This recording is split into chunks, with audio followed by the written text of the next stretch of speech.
Revisi Undang-Undang P3 itu malah bukannya memperjelas satu bentuk partisipasi publik, itu malah mempermudah DPR untuk mengetok peraturan perundang-undangan itu sendiri.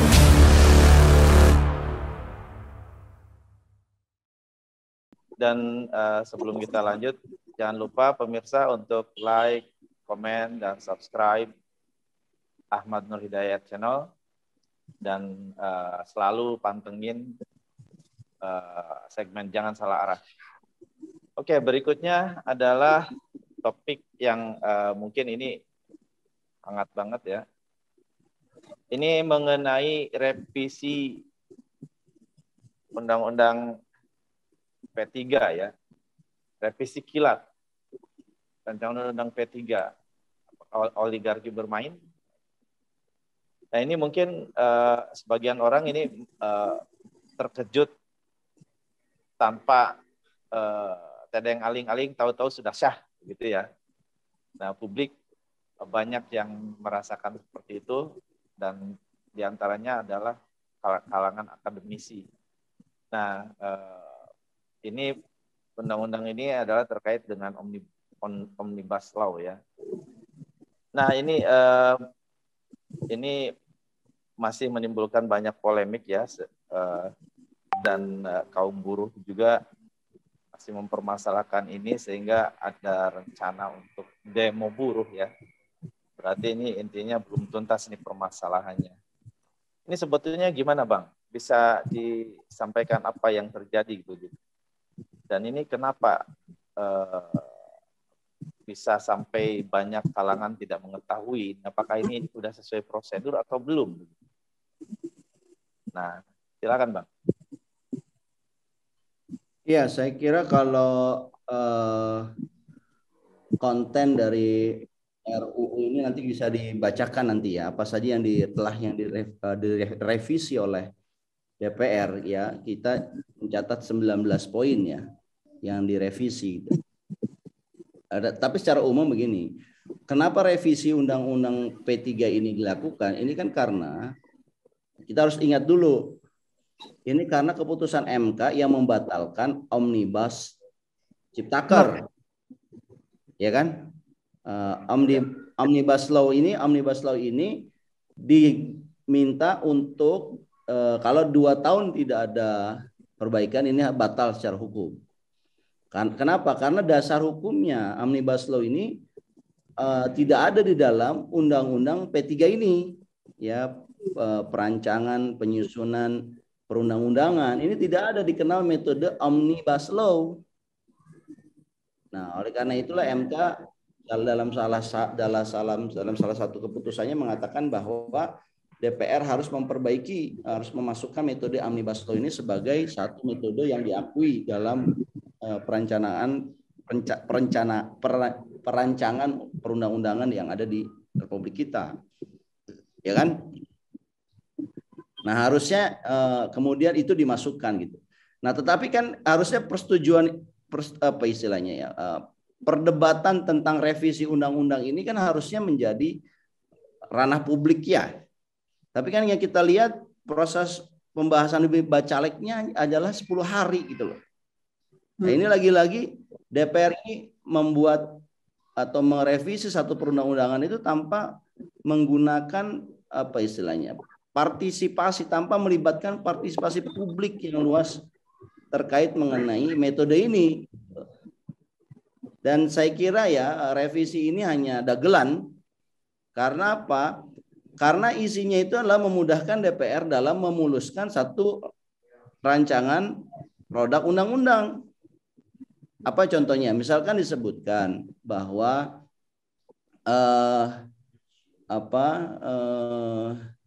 penjelasan tentang partisipasi ya. Partisipasi itu kan dianggap hanya sekedar kuantitas saja. Sekian kali mengundang publik ya, meminta tanggapan. Padahal kualitas dari partisipasi publik itu diperlukan gitu. Nah, yang agak aneh adalah tiba-tiba dimasukkan di pasal tentang bahwa setiap produk yang sudah diketok di paripurna itu kan seharusnya sudah final dan binding ya. Maksudnya adalah itu nggak bisa diganggu gugat lah. Tapi dibuat satu perubahan di pasal berapa itu? 72 ya saya kira. Dan juga pasal 76 bahwa dibuat satu aturan itu bisa dirubah meskipun perubahannya kabarnya adalah hanya teknis. Tetapi kan siapa yang bisa menjamin, yang mengkategorikan ini teknis, ini konten misalkan. Ya.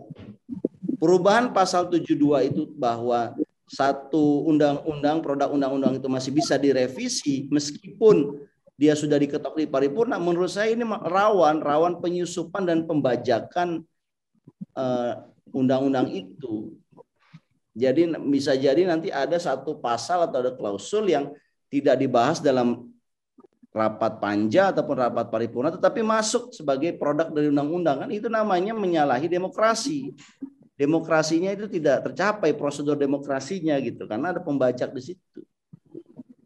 Ya, di pasal 76 misalkan boleh juga direvisi meskipun produknya itu sudah sampai presiden, itu masih bisa dilakukan revisi. Nah, menurut saya itu kan hal itu hanya memudahkan DPR saja, sementara tidak ada kaitannya sama partisipasi publik di situ. Bahkan bisa mengancam partisipasi publik di situ, ya. Kepentingan publik jadi terganggu karena apa? Ada mekanisme revisi satu produk yang sudah diketok dalam sidang paripurna gitu. Nah, padahal kalau kita tahu ya, kalau kita bicara persidangan yang demokratis, itu jangankan kata ya, titik koma saja itu kalau sudah diketok, kalau mau ada perubahan titik atau penghapusan koma misalkan, ya itu harus melalui persetujuan lagi. Ya kan? Nah, makanya dalam perencanaan undang-undang ini harus sedetail mungkin dan jangan terburu-buru.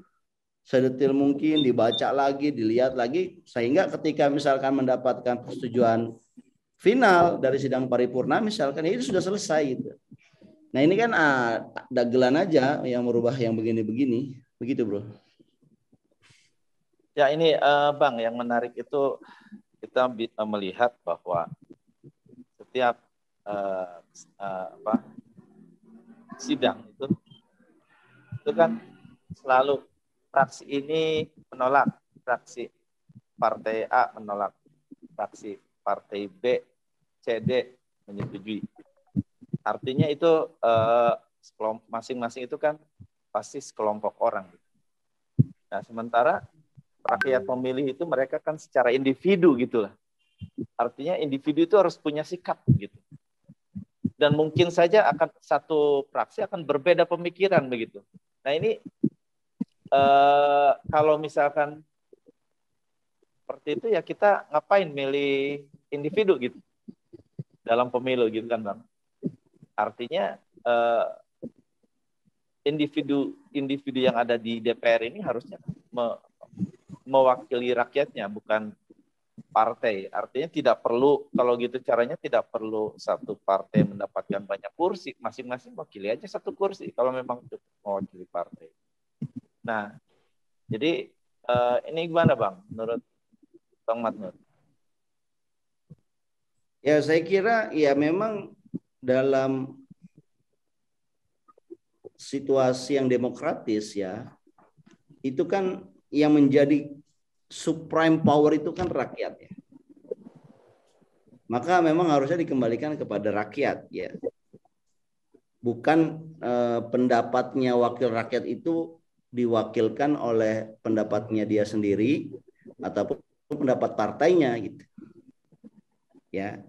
Nah, ini kan kadang-kadang dalam penyusunan undang-undang yang terjadi kan malah terjadi distorsi, bukan pendapat rakyat yang disampaikan di situ, tapi pendapat anggota DPR itu sendiri yang sudah dipengaruhi oleh berbagai kepentingan. Sehingga produk undang-undang itu bukan lagi bicara mengenai kepentingan rakyat, tetapi kepentingan dari para pembuat undang-undang itu sendiri yang jauh berbeda dengan kepentingan rakyat. Nah, itulah yang disebut dengan distorsi demokrasi. Ya, saya kira Mustafa ini yang dari ilmu politik memahami itu dengan baik ya, jauh lebih baik dibandingkan saya. Jadi dalam situasi kehidupan demokrasi itu memang tetap ada distorsi. Nah, distorsi itulah kemudian diminimalisir dengan cara dalam setiap penyusunan peraturan perundang-undangan itu juga harus ada mekanisme feedback atau partisipasi rakyatnya itu gitu. Nah, ini sebetulnya sudah bagus, sudah diatur. Cuman kadang-kadang DPR itu mengabaikan aturan itu. Ya makanya Undang-Undang Omnibus Law Cipta Tenaga Kerja itu menjadi kalah gugatan di MK kan, pihak pemerintah ya, dalam arti kan isinya itu kan meminta ini istilahnya dibatalkan kalau dia tidak diperbaiki kan. Ya, undang-undang keputusan MK kan mengatakan bahwa Omnibus Law itu tidak boleh ada aturan turunannya karena ini adalah inkonstitusional bersyarat. Yang ada diberikan waktu kesempatan 2 tahun untuk memperbaikinya, memperbaiki baik itu dalam mekanisme perencanaan undang-undangannya ataupun dalam substansial dari Omnibus Law itu sendiri yang dianggap lebih banyak merugikan para buruh gitu. Nah, makanya jangan heran revisi Undang-Undang P3 ini itu yang paling merespon adalah dari dalam segmen civil society itu kalangan buruh, karena kalangan buruh melihat ini pintu masuk untuk melegalkan Omnibus Law Cipta Tenaga Kerja yang mereka sangat dirugikan. Aturan istilahnya pemutusan kerja direlaksasi ya, tenaga kerja tidak mendapatkan ganti rugi, kompensasi yang layak dan sebagainya, itu yang menjadi kepentingan buruh kan. Nah, kembali lagi kepada topik kita, sehingga untuk memperbaiki ya beberapa kelemahan demokrasi atau distorsi demokrasi itulah kemudian DPR itu mandatori untuk melibatkan partisipasi publik. Dan saya kira itu juga hasil keputusan MK gitu kan, bahwa masyarakat sipil itu punya istilahnya participation right, ya hak untuk berpartisipasi. Dan itu harus dibuka selebar-lebarnya. Kalau kasus-kasus selama ini kan undang-undang termasuk Omnibus Law ya, begitu banyak pasal-pasalnya tidak ada kesempatan untuk sosialisasi, tiba-tiba diketok, bubar. Dan hasilnya itu banyak merugikan kepentingan publik. Nah, maksudnya MK adalah jangan sampai ini terjadi lagi. Karena itu satu mekanisme perancangan perundang-undangan itu harus dibuat yang lebih detail, yang lebih mengikat. Nah, yang terjadi dalam revisi RUU P3 itu, ya revisi Undang-Undang P3 itu malah bukannya memperjelas satu bentuk partisipasi publik, itu malah mempermudah DPR untuk mengetok peraturan perundang-undangan itu sendiri. Jadi banyak orang yang belum concern terhadap undang-undang P3 ini, padahal undang-undang P3 ini adalah dasarnya demokrasi yang akan menentukan bagaimana satu produk undang-undang itu kemudian disahkan. Ini adalah kepentingan kita semua, bro. Dan kita beruntung ya adalah mungkin yang terdepan ya mengangkat isu ini biar masyarakat kita aware gitu loh. Kita nggak mau sebagai rakyat ya, sebagai taxpayer, bagian dari masyarakat yang harusnya diperjuangkan oleh DPR, ternyata kekuatan kita ini malah dibajak karena ada satu mekanisme perencanaan perundang-undangan yang kemudian melemahkan partisipasi publik gitu loh. Dan ini sekarang sudah dilegalkan. Nah, saya kira ya kalangan sipil, kalangan masyarakat society ini harus bicara, harus speak out tentang revisi Undang-Undang P3 ini. Adalah aneh kalau seandainya saat perancang undang-undang ini sangat mudah sekali meloloskan undang-undang kemudian tanpa partisipasi publik. Nah, ini bahaya, nanti hak-hak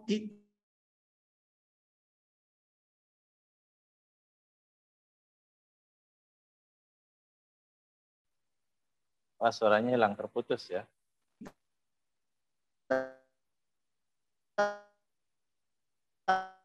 Terputus Bang suaranya. Oke. Baik, sambil menunggu Bang Matnur ya. Bagaimana Bang Mus menanggapi ini? Kita tahu bahwa DPR itu harusnya men-challenge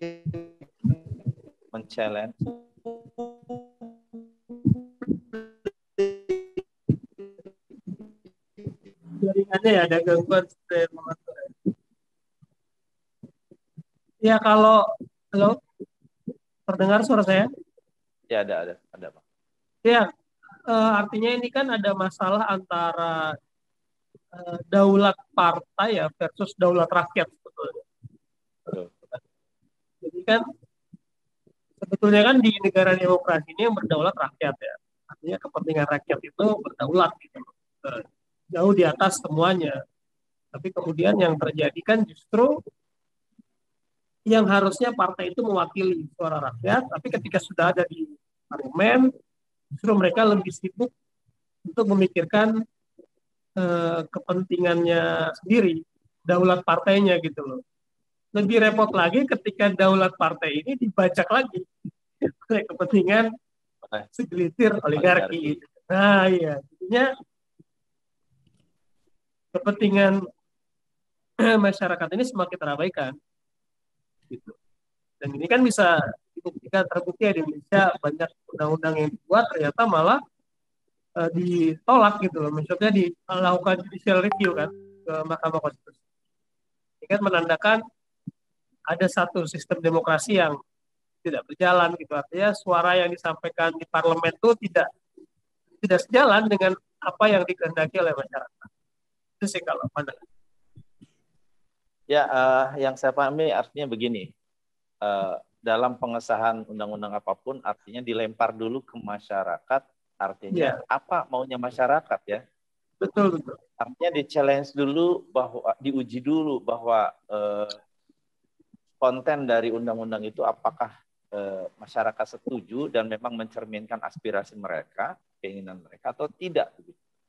Jadi tidak merasa bahwa yang diwakili itu sebagai sosok yang sempurna yang bisa yang tidak punya celah dalam membuat sebuah undang-undang, begitu kan? Betul. Karena manusia punya keterbatasan. Justru ini keterlibatan publik ini akan membantu terwujudnya undang-undang yang lebih boleh dibilang lebih layak, gitu, ya kan? Nah, artinya kalau misalkan partisipasi publik ini tidak ada, tentunya undang-undang yang diwujudkan pun kualitasnya mungkin akan tidak sesuai dengan harapan publik, kan begitu. Iya. Itu yang dikhawatirkan. Nah, ini Bang Ahmad nih, Bang Madnur. Ini kalau misalkan ini terjadi, kemudian ada apa istilahnya, ada ditemukan hal-hal yang dirasa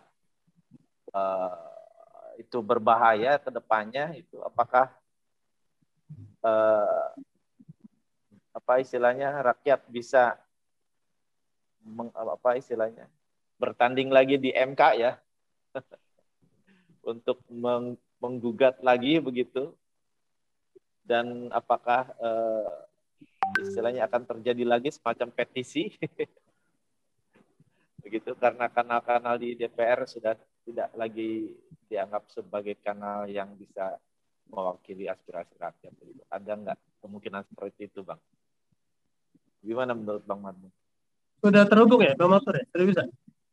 Ya, saya kira sudah. Mohon maaf tadi terputus karena jaringan internetnya kita nih. Jadi kalau concernnya Kang Eko tadi bisa nggak nih? Ya, ini kan sudah ditetapkan nih revisi Undang-Undang P3-nya. Bisa nggak nih rakyat mengajukan kembali ke MK? Saya kira, waduh, kasihan rakyat ya. Rakyat itu punya anggota dewan yang harusnya dia bekerjanya untuk rakyat. Kenapa ini rakyat yang malah melawan anggota dewan sendiri? Gitu. Nah, itu dia ya, masalahnya. Gitu. Nah, ini kan menunjukkan bahwa memang ada persoalan dalam sistem pemilihan anggota dewan kita. Ya, mungkin karena mereka dibiayai mengeluarkan biaya yang besar dan uang itu adalah dari pemilik modal, dari oligarki. Maka seringkali mereka memperjuangkan kepentingan oligarki dibandingkan kepentingan rakyat. Ya, kepentingan oligarki itu apa sih? Ya, ingin cepet-cepet lah undang-undang, nggak usah pakai partisipasi rakyat. Karena kalau rakyat tahu ini, dia akan marah. Nah, ini kan kemudian kita nih sebagai penjaga demokrasi, ya ini mengawal terus. Ini kalau begini mekanismenya, celaka sekali rakyat kita ini punya anggota dewan yang begini kelakuannya. Dan kita harus terus menyampaikan kepada publik kalau ini kelakuannya anggota dewan, mereka itu nggak layak, malah menyusahkan rakyat gitu loh. Ya, kasus misalkan Gordon, saya nggak tahu berapa wakil rakyat yang betul-betul menolak gitu ya. Tapi kayaknya rata-rata banyak mayoritas diam. Kenapa? Ya mereka akan mendapat manfaat misalkan. Iya kan? Nah, saya kira jadi ini perlu kita ingatkan ya. Saya ingin sampaikan kepada sahabat-sahabat saya, senior-senior saya yang menjadi anggota dewan hari ini, bekerjalah untuk kepentingan rakyat, bukan kepentingan sponsor partai. Karena kalau Anda bekerja untuk kepentingan rakyat, ya mungkin Anda tidak mendapatkan sponsor, tapi Anda banyak mendapatkan doa dan juga dukungan dari rakyat yang nanti akan Anda nikmati ketika Anda mencalonkan kembali, kan begitu. Tapi kalau Anda memperjuangkan sponsor, Anda bukan lagi tidak layak dipilih oleh rakyat. Anda adalah musuh rakyat. Anda inilah orang yang menyusahkan rakyat. Jadi inilah musuh dalam selimut. Yang katanya Anda ingin memperjuangkan kepentingan rakyat, tapi Anda memperjuangkan kepentingan korporasi misalnya.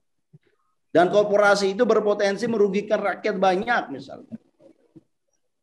Nah kalau kayak begitu, Anda itu adalah bukan jadi wakil rakyat, tapi Anda itu musuh rakyat. Kalau Anda menjadi musuh rakyat, berarti ya Anda itu memang adalah sosok yang harus dipublikasikan bahwa memang Anda ini bukan manusia Indonesia, jangan-jangan Anda ini pengkhianat bangsa Indonesia. Nah, saya kira kita tidak mau begitu. Oleh karena itu saya ingin ingatkan, mari melaksanakan tugas mewakili rakyat dengan baik, biar rakyat kita bisa sejahtera. Kalau rakyat kita ini sejahtera, itu pun akan berdampak pada anak cucu Anda sendiri. Karena anak cucu kita nanti akan menikmati kesejahteraan itu. Saya kira demikian, Bro. Oke, baik. Saya kira sudah cukup jelas ya, sangat clear. Dan tadi saya suka sekali dengan spiritnya Bang Madnur. Itu sangat ngaruh sekali nih kayaknya buat audiens. Dan jangan lupa pemirsa, saya ingatkan kembali untuk like, share, komen, dan subscribe Ahmad Nur Hidayat Channel untuk mendapatkan informasi-informasi update berikutnya.